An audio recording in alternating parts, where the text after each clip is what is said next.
Den of Thieves opens up by telling us how there is about 2,400 bank robberies a year in the beautiful city of Los Angeles. Being the bank robbery capital of the world, let's add a few more figures to those stats. A lonely red armored truck enters the city with 4 officers inside it. The officers make a quick pit stop at a donut place, which many would say is their natural habitat. 2 of the officers get out of the armored truck when a black sedan pulls up. 2 masked men with rifles point their weapons at the cops outside while their companions arrive and hold the driver hostage, threatening him with armor-piercing bullets. As the officer inside refuses to unlock the doors or surrender, the men are forced to break the windshield right off when suddenly killing 2 cops and knocking one out. Backup is arriving on the scene and they need to hurry.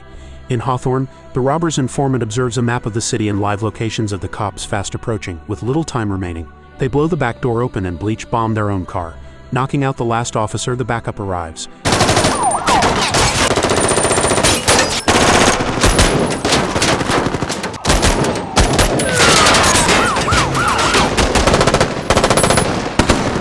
With one of the robbers catching a bullet, it's time to clear out the resistance. Being met with heavy force, the gunfire doesn't stop until the backup is dead and the men quickly make an escape. Taking the armored truck and one of their cars, Ray Merriman unmasks himself and is pissed off. Mac gives the crew directions to avoid the police and they do exactly what they're told. Taking turn after turn, they successfully evade and hide in a garage. Once parked, Merriman is the first to get out, followed by Donnie Wilson, who isn't feeling that well. Bosco is the idiot who killed the first cop, as well as Ensign LaVue, who's second in command. Bosco is told off for killing the officer, which resulted in the death of their boy Marcus. Merriman tells the crew he wants the armored truck cleaned and that their shootout may have resulted in the major crimes unit getting involved. The next morning we move to San Pedro when Nicholas Big Nick O'Brien makes his way to his house. He heads to the backyard door but finds it locked with a chain. Since the door isn't an option, he moves to a window and tries getting in that way. He's lucky no one saw him breaking into his own house. He heads to the kitchen, grabs a box of milk, and when his wife Debbie comes down the stairs, she immediately asks Nick if he's deleting his recent call history. She then pulls out her phone and shows Nick their text history. In the text, for absolutely no good reason, Nick had sent her a text saying, "You a bad bitch, that was so hot." It was at this moment Nick knew. He f***ed up. He texted his wife instead of the woman with him last night. Nick keeps fumbling and making excuses, but Debbie comes downstairs with the kids and luggage ready to take them to their aunt's. Nick hugs them, promising he'll catch up later. Once outside, Nick begs and makes excuse after excuse, but Debbie isn't having it and starts getting a touch physical. She eventually drives off. And what an insane way to start the day. Nick gets inside his house and moments later he gets a phone call he's not too happy to receive. Nick, who happens to be the head of the LA County Sheriff's Major Crimes Unit, arrives at the crime scene and finds his subordinates standing around the dead body of Marcus. Clearly starving, Nick heads over to the day-old donut box and grabs a pink one. His men report that the shootout resulted in 4 dead cops and 6 injured and that the armored truck was ambushed right as the cops were about to grab breakfast. The police lost the hijackers near Hawthorne Municipal, close to the airport. Nick notes how the hijackers clearly knew their route and know exactly what they're doing. Nick asks his men what goods the hijackers got from the ambush, but they tell him the truck was completely empty, just like his brain when he was cheating on his wife. Searching the car the robbers left behind, Bosco takes pictures of everyone at the crime scene to report back to Merriman. Nick spots Lobbin Bob, who looks like your average mama's boy. His men mention that the donut shop worker was left unharmed, which Nick finds a bit odd. However, it turns out they both hate each other's guts and can't even manage to have a 2-minute conversation without clashing. Bosco takes the pictures he snapped to Merriman and briefs him on the investigation. He pauses on a picture of Nick and guesses he's in charge. Merriman pulls up a photo of Nick on Google and asks if they recognize him. LaVue does, mentioning Nick played football at South. In the meantime, Nick and his team investigate the case. He questions why the crew would go through so much trouble to steal an empty armored truck. Then he asks how the hijackers knew about a transfer from a casino to the Federal Reserve Bank, especially one not scheduled through the regular carrier. One of his men suggests it was an inside job. Nick asks when Merriman was paroled, which turns out to be 8 months ago. He then asks if they still have contact with Wilson, who works at Ziggy's Hofbräu. With this lead, Nick decides to visit Donnie Wilson. Donnie was the driver of the hijacked truck. As he finishes his shift, Nick enters the bar and strikes up casual conversation. Donnie, unfazed, jokes back, "Loose ships sink lips," or whatever. Nick makes some sarcastic small talk and leaves. Donnie finishes his shift and heads to his Pontiac Firebird Trans Am. Just as he gets in, Nick appears and knocks him unconscious. Donnie wakes up groggy and disoriented in an unfamiliar room where Nick, finishing up with a woman, leaves with her. Donnie pulls back the curtains and confirms his suspicion: Nick brought him here. Stepping into a larger area, he finds Nick and his team lounging around, surrounded by women. Donnie insists they've mistaken him for someone else, but Nick pulls out a photo of Donnie with Merriman, destroying any possibility of a mistake. Donnie downplays his connection to Merriman, saying the guy in the picture wasn't a regular at his bar. Nick, losing patience, reveals a tattoo that reads regulators, showing he's not someone to f*** around with. Nick's threats start getting more serious. He presses Donnie about his business with Merriman and his crew, pointing out that while they may be great thieves, they're also straight-up convicts. He warns Donnie to steer clear of Merriman and his crew, calling them bad guys, though that doesn't sound too convincing coming from Nick himself. But Donnie, being the broken record that he is, won't stop insisting that he's not the guy in the picture, which sends Nick over the edge. Nick gets up, gets behind Donnie, and starts strangling the shit out of him until Donnie finally cracks. He confesses he works for Merriman as their driver, but insists he has no clue why they hijacked an empty armored truck. He's always kept in the dark about the details. Begging Nick to let him go, Donnie spills everything.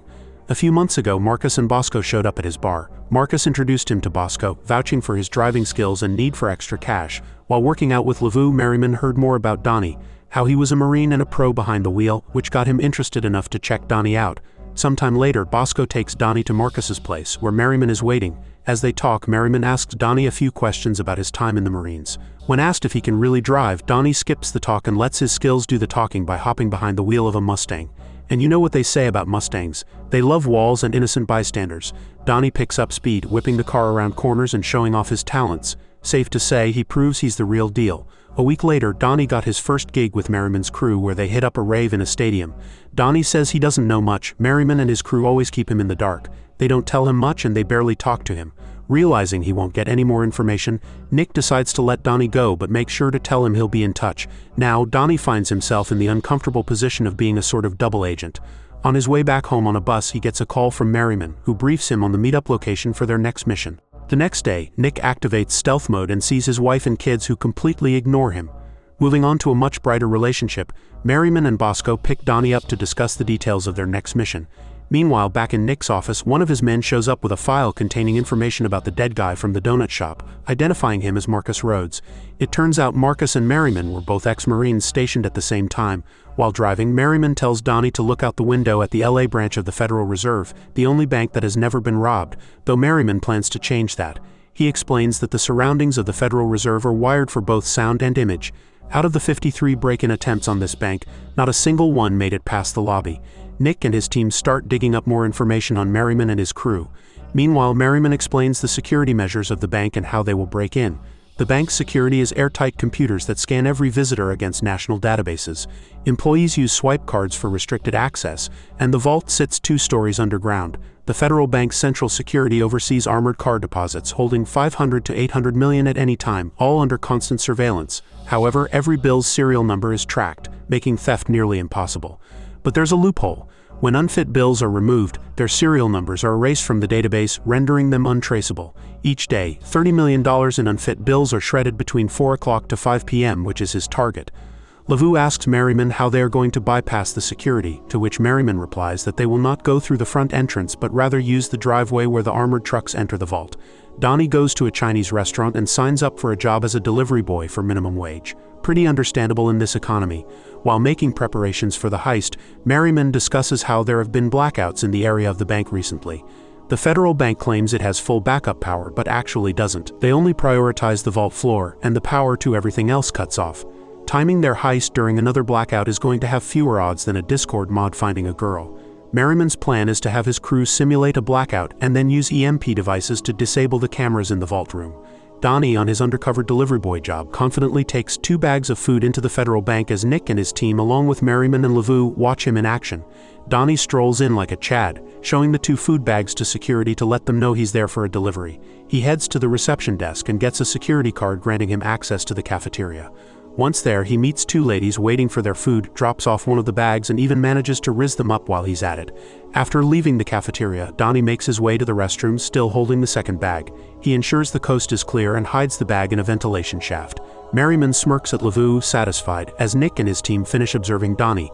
Nick starts connecting the dots, realizing Merriman's crew is sabotaging the federal bank from within and piecing together the bigger picture. Now comes my favorite part of the movie. Lavu's daughter has a date tonight, and Lavu isn't too happy. As the young man approaches looking fresh, he is allowed in. And I wouldn't be too excited if 50 Cent was my dad, not shaking the kid's hand and showing him who the boss is. The young lad is taken to the man cave where the entire crew is waiting for him. They absolutely scare the living shit out of him and change the color of his undies. After the young lad leaves, they all laugh and giggle amongst each other. During the night in Torrance, Nick and his team walk into the same restaurant where Merriman, his crew, and Lavu's family are having dinner together. Nick, never one to back down from stirring the pot, strolls over to Donnie and casually makes up a fake story about seeing him at the gym. Donnie tries to play along, but Merriman and his crew are definitely going to start questioning why Donnie seems connected to someone from major crimes.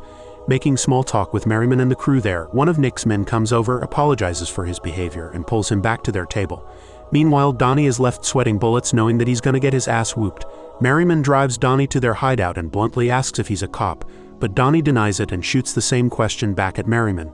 The crew drags Donnie into another room where Merriman holds him at gunpoint and demands to know how Nick knows him. Donnie, sticking to his usual routine, denies knowing Nick and gets hit for it. After getting some sense knocked into him, Donnie admits that Nick and his team don't know anything since Merriman always keeps him in the dark. He emphasizes that he's the last person who could mess things up. Satisfied, Merriman lets him go but warns Donnie to make sure Nick knows that the showdown is happening this Friday. While Nick and his team are getting dripped out at the clothing store, Donnie shows up, but he's pissed. He tells Nick he's a moron that almost got him killed. Nonetheless, he still snitches and mentions that Friday will be the final showdown. With that knowledge, Nick is genuinely a moron by deciding to go visit his wife while she was enjoying her time. Disrupting her dinner and the people around her, Nick eventually leaves to go annoy someone else.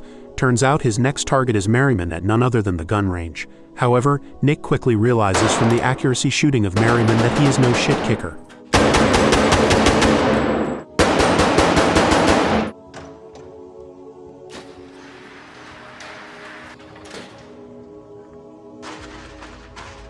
After that, Nick decides to hit up a club and whispers something into one of the girls' ears. Later, Merriman shows up at his wife's house only to find Nick already there, clearly trying to send some kind of message by intruding on his personal space. Nick heads out, calling his men to tell them that Merriman and his crew are going to hit the Pico Rivera savings at Montebello Town Center. But here's the kicker: Merriman's wife confirms to him that she did exactly what he told her to do, making it clear that Nick didn't outsmart anyone. It's the big day. Both crews gear up for the biggest battle of their careers yet. Donnie shows up and asks why they aren't robbing the federal bank anymore, but Merriman lies and says they had a change of plans. With everyone armed to the teeth on both sides, it's finally time to get into action. However, as Nick got his information from not the best of sources, they must wait for an actual crime to be committed before he can pounce, and that's exactly what occurs. The heist officially begins in broad daylight, with Merriman and his crew exiting their van in all black outfits and masks to quickly take control of the entire bank building. They threaten everyone with their lives and order them to get down on the ground, shooting warning shots. They manage to get everyone in the bank to cooperate and listen to their demands. Merriman gives the hostages a little assurance by telling them that they are not here for the people, but rather for the money only. The robbers close up the blinds of the bank building and free the branch manager, using him as their communicator.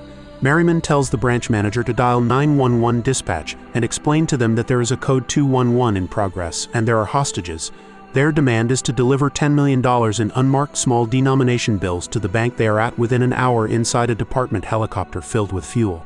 They threaten to kill one hostage an hour for every hour their demands are not met. No cops must approach the bank, and if a negotiator even tries to contact them, they automatically kill another hostage. 911 gets the news of the bank robbery and they send in their teams, which is what Nick did not want to happen. Turns out the cops were forced to go to the bank by none other than Lob and Bob. As Lavu gains access to the vault room inside, the bank's phone receives a call from an officer named Danny who starts negotiating, which Merriman is not happy about. Get out! No.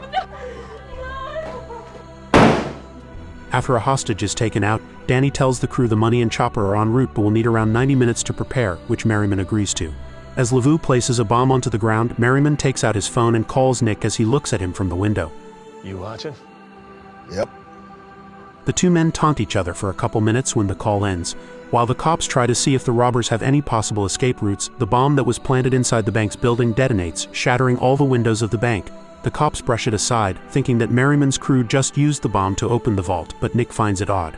A manager named Al at Alameda picks up a call, scheduling a drop for the Federal Reserve for Wednesday at 2 p.m. But this conversation is wiretapped by Mac. Nick and his team check the map of the sewer line to close off any possible escape routes for the thieves. But suddenly he realizes something. Grabbing a crowbar from his car, he heads towards the bank with his other teammates. Using the crowbar to get inside, they find the place empty with only civilians inside. Merriman and his crew had already escaped through the underground sewer lines, and the remaining officers from the Major Crimes Department find nothing but a giant hole in the ground. Nick follows the underground path as his team surveys the bank building. Mac tells Merriman that the next deposit for the federal bank is in 2 minutes, and he happens to get there just in time in the armored truck they hijacked. Donnie, Merriman, and Lavu manage to get past the first layer of security and gain access to the federal bank. At the second checkpoint, Merriman is asked for his ID, but he has a fake one forged and ready to go, and no one suspects a thing, making his plan a damn good one. Meanwhile, Bosco is doing his part, and Nick keeps going deeper and deeper into the underground sewer lines, where he finds the spot he is looking for. Merriman and Lavu reach the part of the federal bank where they have to unload the carts full of money and bring them inside the bank. Merriman is told he's a couple minutes late and doesn't want it happening again before passing the security check. Bosco gets underground and starts messing with the electric circuits as Nick and his team realize the whole thing was a distraction. Nick leaves the crime scene to Lob and Bob, and while waiting for the federal bank employees to count all the bills, Merriman and Lavu are seated in a waiting room where they connect their communication devices and talk to Donnie, who is inside one of the money carts, covering himself with cash so he doesn't get spotted. Good thing Donnie doesn't have claustrophobia. Merriman signals Bosco to cut the power, which causes the federal bank to go into a brown-out state. All workers are told to exit their rooms and stop counting the money until the issue is fixed. Nick is quickly making his way to Merriman, but the robbers' plan is also going very smoothly. With Merriman as lookout, Donnie activates an EMP device once everyone leaves the room and disables the cameras. He then exits his little money cart. As one of the guards comes back to check something, Merriman informs Donnie of it. At the same time, the same ladies who ordered Chinese food last time wait for their delivery in the cafeteria and complain to the restaurant about the delayed delivery. The security guard who came back sees nothing and leaves again to fetch one of the employees in the cafeteria, which gives Donnie time to start replacing the real old bills with shredded paper to maintain the expected weight and throwing it into garbage bags. The guard finds the guy he was looking for, and they both head to the room where Donnie is. Donnie finishes throwing all the cash-filled bags into the disposal bin and tries to escape through the vent in the room. He gets out in the nick of time and the counter says everything is all good and goes to count the money. Merriman signals Bosco to reactivate the power to the federal bank, and all the systems go back to normal. With Nick flying to the reserve, Bosco gets out of the sewer and into his car while Donnie crawls further into the vents. With the count being on point in the cash room, Merriman and Lavu are given the all-clear from the counter, and the dumpster, which has all the black bags filled with cash, gets picked up. En route to the disposal facility, Donnie goes even deeper and makes his way to the restrooms where he previously placed that other bag of food. It must be stale as all hell by now. Donnie puts on his forged yellow security card, which grants him access to the cafeteria, and Merriman and Lavu leave the federal bank. The disposal truck makes its way to its destination as Donnie delivers the food to the ladies from earlier. As Donnie makes his way out of the bank, the receptionist finds something very suspicious and calls Donnie over to his counter.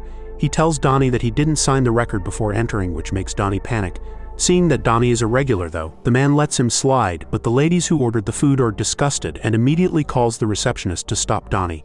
Merriman and Lavu in the meantime are granted permission to exit, and it would seem the mission was a success. Bosco spots the disposal truck with the money and informs Merriman of its location, who intercepts the truck while Bosco hijacks it. Turns out the driver is fricking Max Holloway, but he doesn't put up a fight. Donnie, who thought it was a good idea to escape on foot instead of getting an Uber or something, gets caught by Nick and his team, who beat the shit out of him and lock him up in their car. The crew meets up at the salvage yard, but Nick and his team get Merriman's location from Donnie, and Mac tells Nick that Donnie has been caught. But that doesn't stop them from stuffing their car with all those bags of cash. Nick decides to betray Mac and end the phone on him while Nick makes his way to the yard.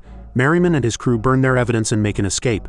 However, Nick and his team spot Merriman's car and start chasing after it, but not even the greatest thieves of all time can fight through traffic. Truly a nightmarish situation. The traffic keeps getting worse and worse, and in the end it gets so bad that walking would be faster. In the traffic jam, Merriman also manages to spot Nick's car and realizes that getting out of this situation is getting harder and harder by the minute. Merriman and his crew get geared up preparing for a shootout, which happens to be the worst-case scenario.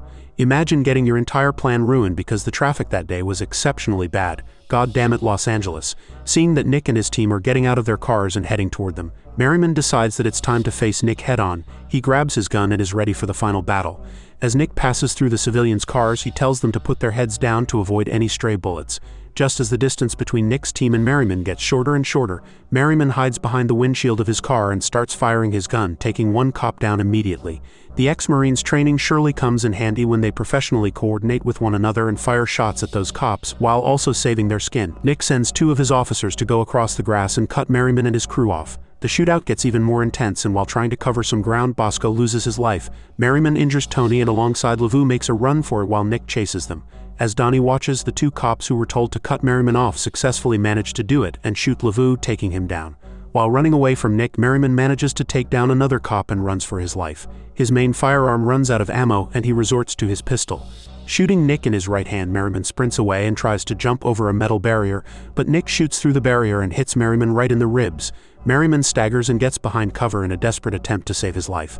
Nick takes out his pistol and carefully moves in the direction Merriman went. Moaning in pain, Merriman continues firing shots in Nick's general direction, but none of them hit. Both of them run out of ammo simultaneously, but Nick, in better shape, quickly reloads while Merriman in desperation charges at him, copping another bullet. Merriman reloads his last magazine, and Nick aims his gun, warning him not to do it. As Merriman goes to shoot, Nick shoots him again. Before Merriman closes his eyes for the last time, Nick approaches his adversary, who takes his loss like a champ before dying. With Lavu also suffering the same fate, Nick acknowledges that Merriman had predicted how things would go down. As Nick goes back to his car, he sees that Donnie had opened his cuffs and escaped. He then checks the getaway Suburban and realizes all the cash inside the garbage bags have been replaced with foam. Turns out that the guy who was a threat to neither the cops nor the thieves, the guy who everyone used as a pawn, was the one who truly outsmarted them all. After a few days, when the dust had settled, Nick looks at a picture of Donnie and wonders where he went. He decides to pay a visit to Ziggy's Hofbräu, where he asks the owner for Donnie, who says he quit 2 days ago. Nick realizes that he was outsmarted by the very man he used for info and makes an extremely disappointed face. Spotting a poster on the bar's wall, it reads, "Loose lips sink ships." The two cash counters at the reserve simultaneously enter for a drink, and Nick sees a photo which shows Max Holloway as well as Donnie in it. Inside a pub in London, Michael Bisping orders beers for his mates, and Donnie, the new bartender, answers back with a slight British accent. We get to see for ourselves that it was Donnie who approached Merriman for his expertise in planning, that Donnie had collected all the intel from the two stooges who ran their mouth at the bar. Donnie had planned all this from the get-go, and only his small crew was rewarded with the fortune. Hearing that Michael Bisping is working at the Diamond Exchange across the road, Donnie offers to pay his tab, and the movie cuts to black. Den of Thieves Pantera opens in Belgium as a plane from South Africa lands. A mysterious woman arrives at an airport hotel, quietly stealing an access card from one of the staff members. She quickly sets up her equipment, calling herself Cleopatra. She confirms her position and watches over the operation. Meanwhile, inside a shipping container, Donnie's new crew prepares police cars they've secretly smuggled in. As Cleopatra stands guard, the heist begins. The team storms onto the plane, disabling security cameras and taking control of the staff. A fake bomb threat creates panic inside the airport. During the chaos, they grab a stash of diamonds from the hangar along with top-secret files. Then they swiftly escape using the smuggled police cars, vanishing into a waiting container which is hauled away by a truck. Everything goes exactly according to plan, and the crew vanish into the night, their mission successfully completed. The scene shifts to Long Beach, California. Nick, who's recently divorced and currently taking a break from the Los Angeles Sheriff's Department, learns about the daring Antwerp heist. Nick quickly suspects Donnie and his crew might be behind it. Meanwhile, Donnie has started a new life in Europe after outsmarting his old partners. He proves himself valuable to a new leader, escaping to France to join Giovanna, known as Cleopatra. She heads a notorious gang called the Panthers. With Cleopatra in charge, Donnie takes on a new role as a diamond dealer. The rest of the crew disguises themselves as EDM festival promoters. The group settles into an apartment with a clear view of their next target, the World Diamond Center.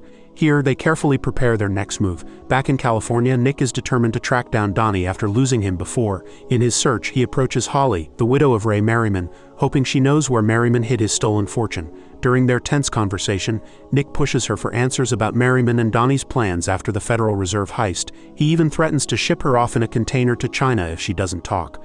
But Holly flips things around, demanding a cut of the hidden cash for her cooperation. She also warns Nick she'll release an embarrassing video of him if he refuses. Finally, she reveals the stolen money is hidden inside the Endamante Bank.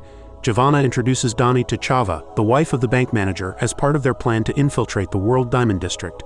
To establish credibility, Donnie presents Chava with stolen red diamonds supporting his fabricated identity as a diamond dealer. Impressed, Chava facilitates Donnie's access to the bank. This allows him to familiarize himself with the security setup, including camera placements and guard routines. Being introduced to the concierge named Olivier, he arranges for Donnie to have his own office within the bank to manage his inventory. However, when Donnie requests a vault box for his inventory, he is informed that all are currently occupied. As Donnie departs, he informs Giovanna of the need to devise an alternative method to access the vaults, unaware that they are being observed by an unknown party. In Italy, Mafia boss Octopus finds out his red diamonds have been stolen. Furious, he sends his men to track them down. A short time later, Chava takes Donnie to an appraiser who confirms that the red diamonds are genuine. Unknown to Donnie, there's a tracker hidden inside the package. To his shock, Chava calmly drops the tracker into a cup of coffee, disabling it. She then offers Donnie less money than the diamonds are worth, knowing he can't refuse because he needs her cooperation. Reluctantly, Donnie accepts the deal. After finalizing their transaction at the bank, Donnie heads back to his team's base to go over the plan, stealing over £850 million.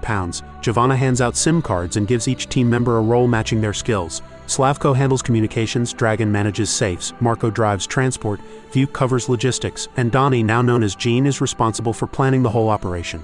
Vuk and Slavko remain suspicious of Donnie, still unsure about trusting him, but they realize he's their best chance to get inside the vault. For now, everything is in place, and the team is ready to make their move. In the afternoon, Nick arrives in France and meets up with Detective Hugo, who has been investigating the Panthers for some time. They compare their cases and quickly realize they're chasing the same gang. Hugo shows Nick some security footage from the bank, and Nick immediately recognizes Donnie. Excited but keeping cool, Nick pretends he doesn't recognize him and leaves without another word. Later that night, the Panthers visit a bar. Giovanna cleverly flirts with one of the bank guards, secretly installing an app on his phone that allows the team to spy on his movements. Meanwhile, Donnie returns home to find Nick calmly sitting at his table eating. Donnie cautiously joins him, pulling out his gun for protection. But Nick shoves the table into him, swiftly disarming Donnie, and then calmly announces he's broke.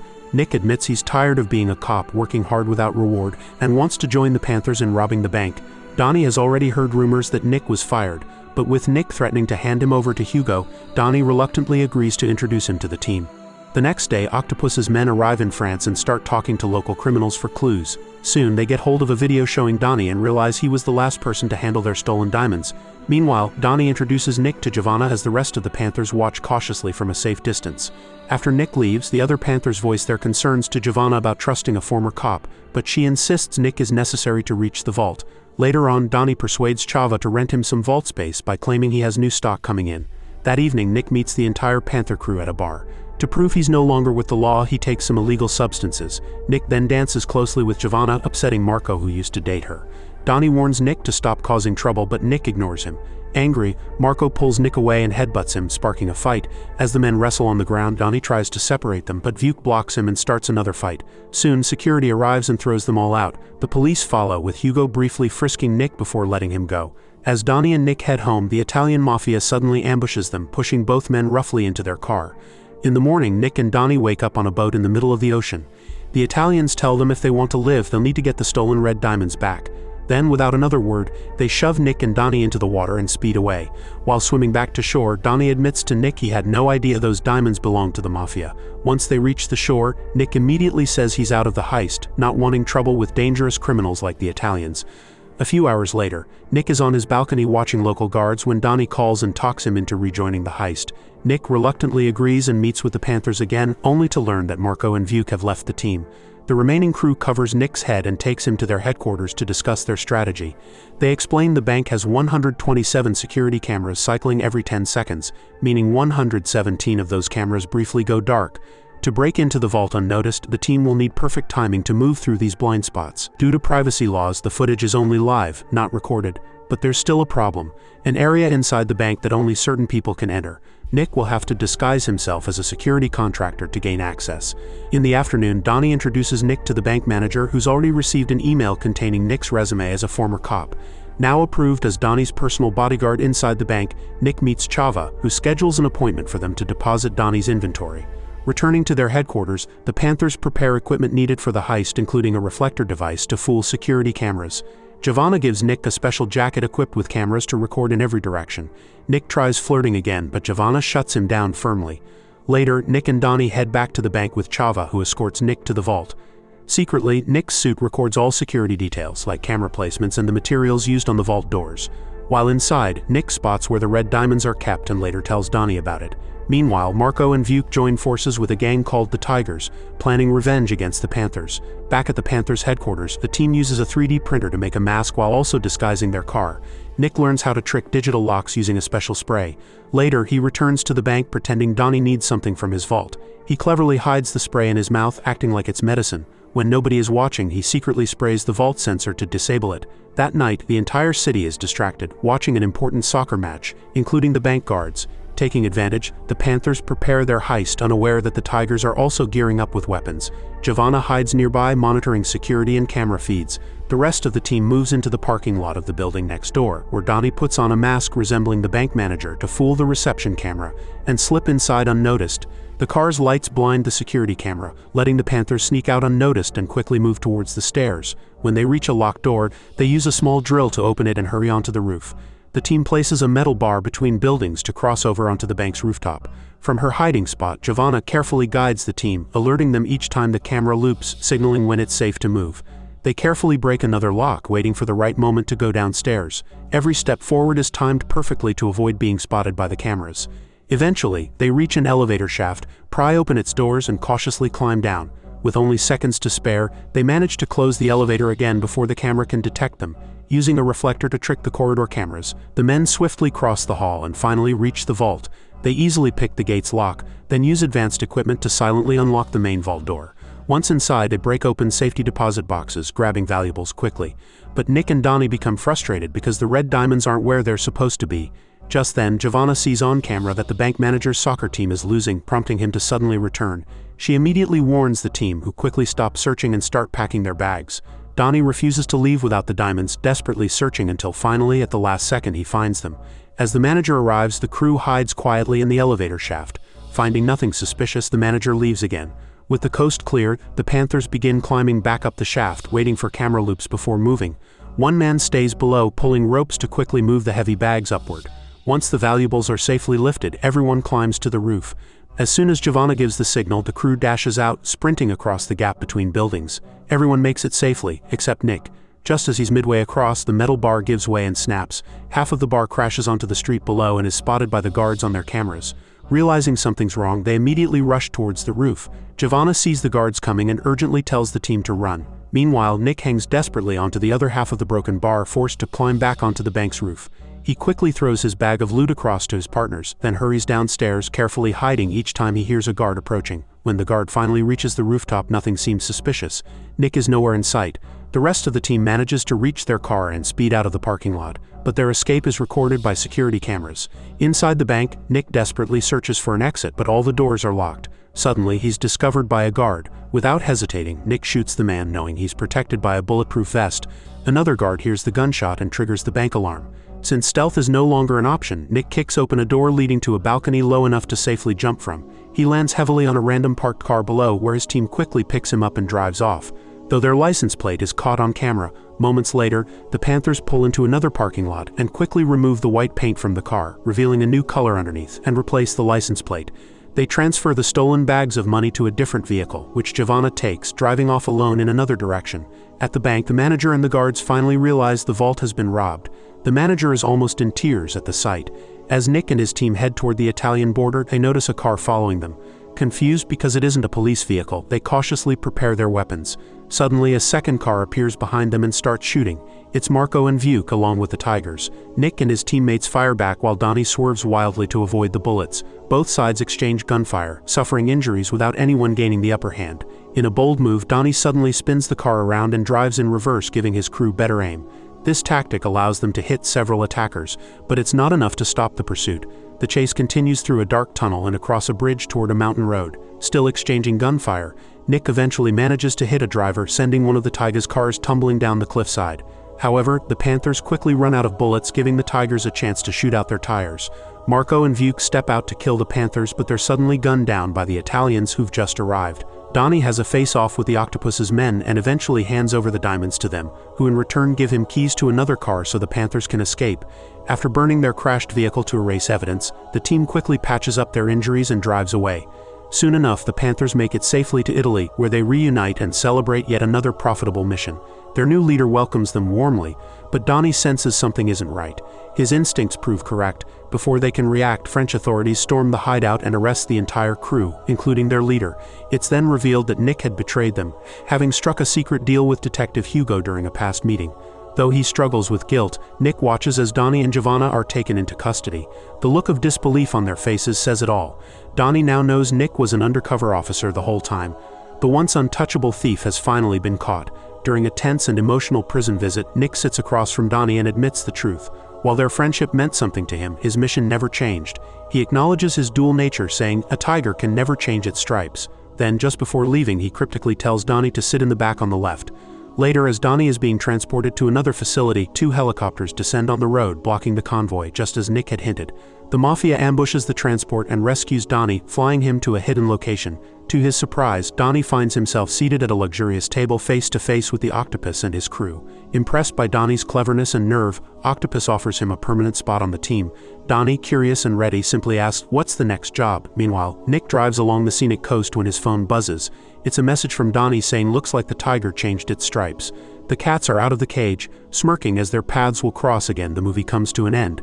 Thanks for watching another one of my videos and supporting me. Stay awesome, and I'll see you on the next one.